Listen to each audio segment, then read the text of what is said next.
नमस्ते, मैं वर्षा और आज हम बात करेंगे कि ब्रेकअप के बाद क्या करना चाहिए। मेरे पास बहुत सारे लोग आते हैं आपकी तरह कि ब्रेकअप अभी हुआ है, हाल-फिलहाल में हुआ है या थोड़ा समय हो चुका है, मैं क्या करूँ कुछ समझ नहीं आ रहा। तो प्लीज़ ये सब चीज़ें नोट कर लीजिए, ज़रूर काम आएँगी। तो जैसे ही आपका ब्रेकअप होता है, पहली चीज़ है कि आपको थोड़ा-सा डिटैच होके सिचुएशन से, उस इंसान से सबसे पहले अपना ध्यान रखना है। और अपना ध्यान आप कैसे रखेंगे? आपको जितना भी दुःख है, गुस्सा है इस रिलेशनशिप से रिलेटेड जो अभी-अभी टूटा है, उसको आपको रो कर निकालना है, चिल्ला कर निकालना है, गुस्सा करके निकालना है, ये आपके ऊपर है। That is the first thing.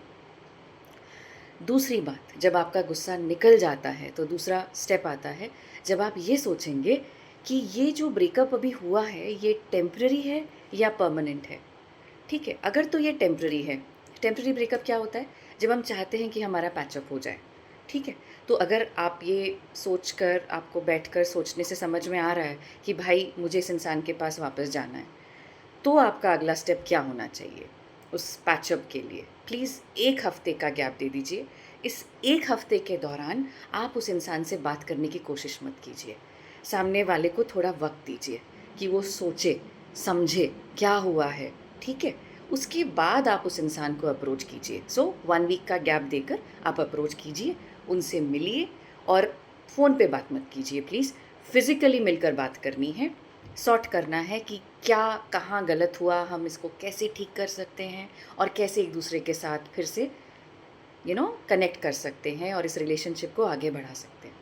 ठीक है? तो ये तो बात हुई अगर पैचअप हो गया और ये टेम्पररी ब्रेकअप था।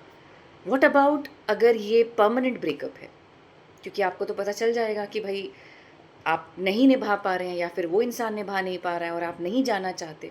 आपको शायद टॉक्सिक लगता है रिलेशनशिप, तो उस केस में क्या करना चाहिए? तो देखिए, सबसे पहले तो थोड़ा वक़्त अपने आप पे ये देने के लिए दीजिए कि ठीक है, ब्रेकअप हो गया, कोई बात नहीं। सबसे पहले अपने आप को माफ़ करना है और थोड़ा समय लेके सामने वाले को माफ़ करना है। बहुत जल्दी माफ़ नहीं करना है। आप अपना समय लीजिए, 3 महीना, 6 महीना, 1 साल, 2 साल। बट जिस दिन माफ़ करें, उस इंसान के पास वापस नहीं जाना है। I am talking about permanent breakup, right? और अपने आप को आप माफ़ करने में समय चाहते हैं, बिल्कुल वो समय लीजिए, लेकिन माफ़ी बहुत ज़रूरी है। ठीक है? फिर अगला स्टेप आप क्या करेंगे? आपको रोने का दिल करेगा, आपको गुस्सा आएगा, वो दोनों चीज़ें आपने निकालनी है अपने सिस्टम से, अपने माइंड से, अपने शरीर से। तो आप रो कर निकालिए, चाहे बात करके निकालिए, चाहे गुस्सा करके निकालिए, चाहे चिल्ला कर निकालिए। और उसका अगला स्टेप होगा कि आप किसी काउंसलर को हायर कर लीजिए, जो कि आपकी इमोशनल काउंसलिंग कर सके। और कम से कम हफ्ते में 2 या 3 बार या मान लीजिए 1 बार, जितना भी आपको लगता है कि ज़रूरी है, थेरेपिस्ट से बात करना या काउंसलर से बात करना, उनसे बात कीजिए। ठीक है? सो काउंसलिंग हो गई, उसके बाद आप हीलिंग लीजिए। किसी भी सर्टिफाइड और ट्रेंड हीलर के पास जाइए और हफ्ते में 1 बार या 10 दिन में 1 बार या महीने में 1 बार आप हीलिंग लीजिए, ताकि आपके मन का दुःख, आपकी चिंता, आपके सवाल सब चले जाएँ आपके मन से। ठीक है?